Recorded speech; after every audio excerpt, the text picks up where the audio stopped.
आइए एक्सरसाइज 12.2 में question number 12 solve करते हैं।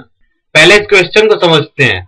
जहाजों को समुद्र में वाटर लेवल के नीचे स्थित चट्टानों की वार्निंग देने के लिए एक लाइट हाउस 80 डिग्री एंगल वाले एक सेक्टर में 16.5 किलोमीटर तक की डिस्टेंस तक रेड कलर का लाइट फैलाता है। समुद्र के उस पार्ट का एरिया निकालिए जिसमें से जहाजों को वार्निंग दी जा सके। पाई की वैल्यू में 3.14 लेनी है। आइए इस क्वेश्चन का सॉल्यूशन करते हैं। मान लेते हैं कि ओ पॉइंट पे कोई लाइट हाउस है।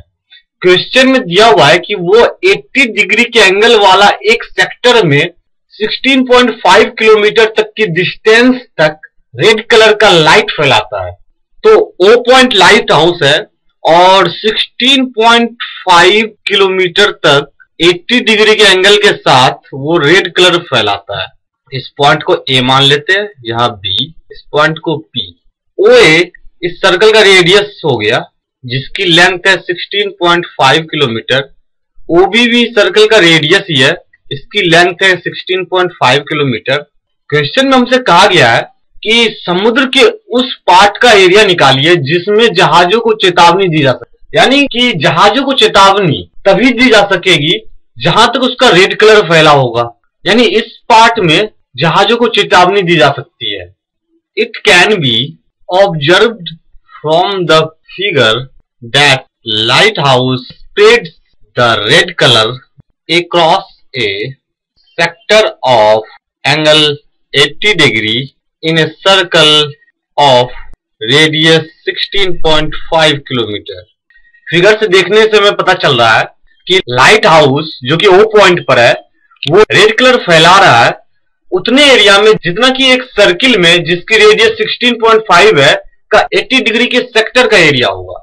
Hence area of sector OAPB is equal to theta upon 360 into pi r square. ये फॉर्मूला होता है किसी भी सेक्टर का एरिया निकालने का फॉर्मूला होता है जब एंगल थीटा हो और रेडियस आर हो। यहाँ पर theta is equal to 80 degree है और रेडियस 16.5 किलोमीटर है। तो area of the sector is equal to 80 upon 360 into 23.14 into 16.5 into 16.5 is equal to 189.97 kilometer square.